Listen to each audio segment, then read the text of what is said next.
Hello বন্ধুরা, তোমরা কেমন আছো? আশা করি ভালোই আছো। আমিও ভালো আছি। তোমরা লাস্ট ভিডিওতে দেখেছো আমরা কোনারক মন্দির ঘুরে বাসে উঠে পড়েছি আমাদের নেক্সট ডেস্টিনেশনে যাওয়ার জন্য। এই ভিডিওটা অনেক দিন পরে আসছে, কারণ পুরীর থেকে এসে আমি তোমাদের বলেছিলাম আমার যে গর্ভটা স্টোন হয়েছে তার অপারেশন করেছি, তাই ভিডিওটা দিতে দেরি হলো। আর এখন দেখতে পাচ্ছ তোমরা আমরা বাস থেকে নেমে একটা ছোট গাড়িতে উঠে পড়েছি, কারণ এখন আমরা ধবলগিরিতে যাচ্ছি। ধবলগিরিতে যাওয়ার জন্য বাস থেকে নেমে এরকম ছোট গাড়ি করেই যেতে হয়, কিন্তু এই ছোট গাড়ির কোনো পয়সা লাগবে না, এটা আমাদের ট্যুরের মধ্যেই পড়বে। চলো ধবলগিরি গিয়ে তোমাদের দেখাচ্ছি ধবলগিরিটা কীরকম দেখতে। যারা গেছো তারা তো জানোই কীরকম, আর যারা যাওনি তারা দেখে নিও আমার এই ভিডিওতে। আমি আগে একবার গেছি, এবার যাচ্ছি আবার। তোমাদের তো বলেইছি আমি যে পুরীতে আমি আরেকবার এসেছিলাম, এটা আমার দ্বিতীয়বার। চলো একবারে ধবলগিরিতে গিয়ে দেখা হচ্ছে। আমরা ধবলগিরিতে পৌঁছে গেছি। পৌঁছে এরকম সিঁড়ি দিয়ে, অল্প কিছু সিঁড়ি দিয়ে উপরে উঠতে হয়, অনেকটা সিঁড়ি না, অল্প কয়েকটাই সিঁড়ি আছে। এরকম সিঁড়ি দিয়ে ওঠার সময় ডান পাশে দেখতেই পাচ্ছ কিছু দোকানপাট আছে। তোমরা এখান থেকে কিছু কেনাকাটি করতে চাইলে করতে পারো, কিছু খাওয়া দাওয়া করতে পারো, কিছু খাওয়া দাওয়ারও দোকান আছে। এই যে হলো ধবলগিরি। এটা আরেকটা নাম আছে শান্তিস্তূপা। কলিঙ্গ যুদ্ধের পরে এখানেই অশোক তিনি ধ্যান করেছিলেন।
বন্ধুরা, এখন আমরা ধবলগিরির উপরে উঠে চলে আসলাম। এই ধবলগিরির উপর থেকে তোমরা যে শহরটা দেখতে পাচ্ছ এটা পুরোটাই ভুবনেশ্বর শহর। আর সামনে দিয়ে যে নদীটা বয়ে গেছে দেখছো, এই নদীতেই কনিষ্কের যুদ্ধের সময়, কনিষ্ক না, কলিঙ্গ যুদ্ধের সময় পুরো নদীটি রক্তে ভরে গেছিল। তা দেখেই অশোক তার চিন্তাভাবনা চেঞ্জ হয় এবং সে এইখানেই ধ্যান করা শুরু করে। চলো এবার পুরোটা তোমাদের ঘুরিয়ে দেখাই।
বন্ধুরা, তোমাদের ধবলগিরি পুরোটা ঘুরিয়ে দেখালাম। তোমাদের কেমন লাগলো কমেন্ট সেকশনে অবশ্যই জানিও। ধবলগিরি ঘোরার পর ধবলগিরির পেছনে একটি শিব মন্দিরও ছিল, সেখানেই আমরা এসেছি, কিন্তু ক্যামেরা করতে পারছিলাম না। ভিতরে ক্যামেরা অ্যালাউ নেই, তাই বাইরে দিয়েই ক্যামেরা করতে হবে। তাই বাইরে দিয়ে একটু ক্যামেরা করে নিই। তোমরাও দেখে নাও বাইরেটা কীরকম। বাইরে চারিদিকে নানান দেবদেবীর মূর্তি লাগানো ছিল, কিন্তু ক্যামেরা করতে দিচ্ছিল না। আমরা লুকিয়েই ক্যামেরা করেছি। দাঁড়াও, একটু সুযোগ পেয়ে তোমাদের দেখাচ্ছি। আপনি খা, আমি দিচ্ছি সবাইকে এখানে। এটা এখানকার বিখ্যাত, তাই জন্য সবাই খাবার দেন দিতে হয়। বাবু ধরা প্রসাদ পাইয়ে আপনারা পারলে একটা না বাড়িতে নিবে। এই মুখটা জগন্নাথ থেকে পাবে, জগন্নাথ থেকে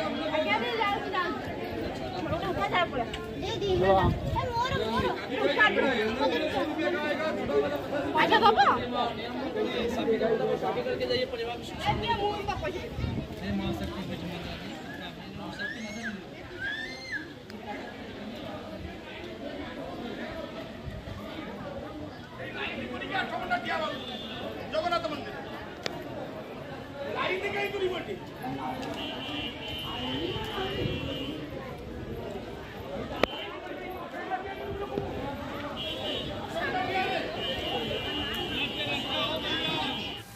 তো বন্ধুরা, আমাদের ধবলগিরি ঘোরা শেষ।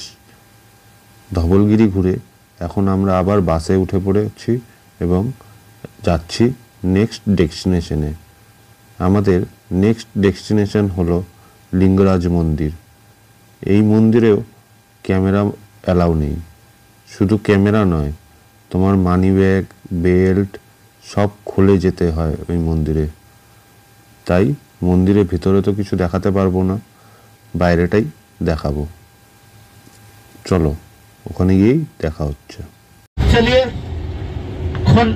धवलगिरी शांतिस्तूप धवलगिरी घूमने से बाद आप लोग अभी जा रहे हैं सारे भारतवर्ष में एक प्रसिद्ध शैव क्षेत्र भुवनेश्वर लिंगराज टेम्पल। বন্ধুরা, আমরা লিঙ্গরাজ টেম্পলে চলে এসেছি। সামনে যে মন্দিরটি দেখতে পাচ্ছ, এটি হলো লিঙ্গরাজ টেম্পল। অনেকটা জগন্নাথ মন্দিরের মতোই দেখতে, তাই না?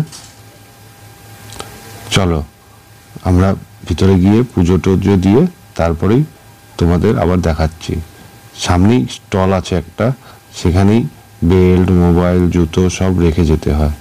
আর মন্দিরের সামনেই এই একটা ঝিল সুন্দর করে বাঁধানো, কিন্তু আমরা যখন আগেরবার এসেছিলাম তখন এই ঝিলটা বাঁধানো ছিল না। আমরা পুজো দিয়ে বাইরে চলে এসেছি। দেখো, জগন্নাথ টেম্পল ভেবো না, চলো লিঙ্গরাজ টেম্পল। এখন এখান থেকে আবার নেক্সট ডেস্টিনেশনে যাওয়ার জন্য বাসে উঠতে হবে। তার আগে আরেকবার একটু তোমাদের ভালো মতো দেখিয়ে দিই। তো বন্ধুরা, লিঙ্গরাজ টেম্পল তোমাদের কেমন লাগলো কমেন্ট সেকশনে অবশ্যই জানিও। চলো যাওয়া যাক। তোমরা দেখতেই পেলে আমরা এখন লিঙ্গরাজ মন্দির দেখে বাইরে বেরিয়ে বাসে বসে পড়েছি। তোমাদের তো ভিতর থেকে দেখাতে পারলাম না, কারণ ক্যামেরা অ্যালাউ ছিল না, তাই তোমাদের বাইরে এসে দেখালাম।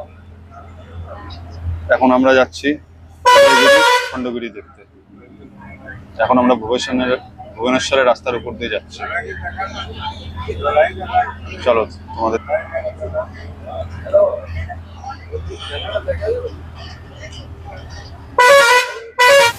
আমরা খণ্ডগিরিতে নেমে পড়েছি বাসের থেকে নেমে অনেকটা হেঁটে যেতে হয়। একটু তাড়াতাড়ি যেতে হচ্ছে, কারণ টাইম হাতে কম। গ্রুপে আসলে এই একটাই প্রবলেম যে খুব সময় কম পাওয়া যায়, তাই একটু তাড়াতাড়ি হেঁটে চলছি আমরা।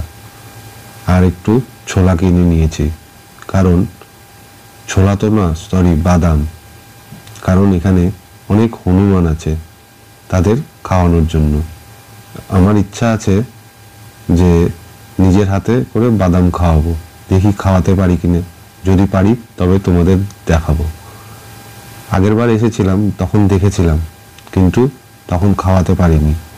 আমার এখানে আসার আরেকটা উদ্দেশ্য হলো এটাই যে নিজের হাতে হনুমানকে বাদাম খাওয়াবো, দেখি খাওয়াতে পারি কিনা। যদি পারি তবে তো তোমরা দেখতেই পাবে।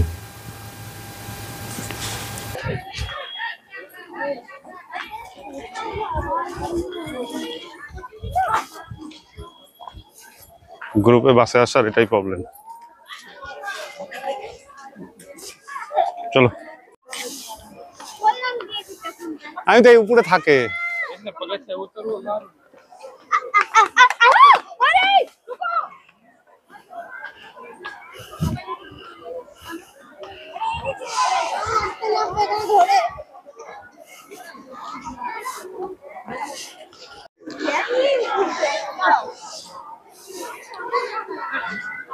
এ হলো খণ্ডগিরি, তো প্রাচীন জিনিস, কবেকার তৈরি সব, এখনো সেইভাবেই আছে। ভাবা যায়। তোমরা কে কে এসে পুরীতে এসে এখানে এসেছিলে কমেন্ট সেকশনে অবশ্যই বলো। আর ভিডিওটা যদি ভালো লাগে চ্যানেলটা সাবস্ক্রাইব করে দিও। হাঁপিয়ে গেছি উঠতে উঠতে।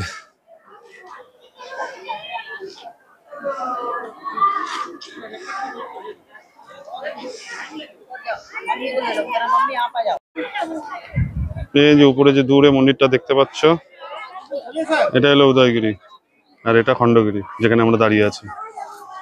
এটা খণ্ডগিরি আর এটা উদয়গিরি। ওখানে যাওয়া হচ্ছে না, টাইম কম, ওই সিঁড়িতে উঠতে অনেক টাইম লাগবে, তাই ওটা ক্যান্সেলই হচ্ছে। পরে কোনো যেদিন যে আসি তবে দেখাবো।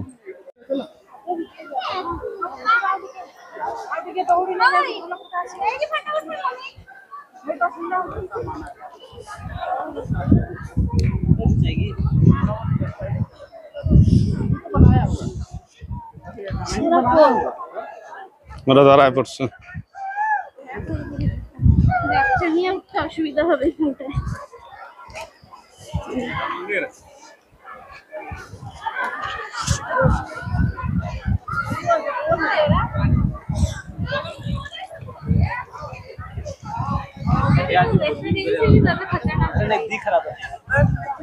ওই যে এখান থেকে দেখছিস না গুফা, হ্যাঁ পাথরে।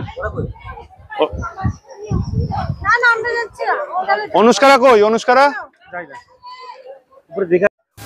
বন্ধুরা চলো, এখন আমি নিজের হাতে হনুমানদের বাদাম খাওয়াবো, দেখি খাওয়াতে পারি কিনা।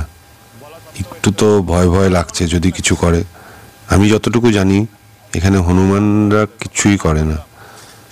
চলো দেখি খাওয়াতে পারি কিনা। তবে চলো বন্ধুরা, হনুমানকে বাদাম খাওয়ানো যাক, দেখি কে নেয়। কয়েকজন তো বসে আছে, এ তোর কিছু নিল না, দেখি এ নেয় কিনা। বা এ তো নিচ্ছে আমার হাত থেকে। দেখো একটা বাদাম খেলো, আবার ফেলে দিল। এরপর আরেকটা বাদাম নিল, সেটাও খেলো। কি সুন্দর ছুলে ছুলে খাচ্ছে, দেখেও ভালো লাগছে।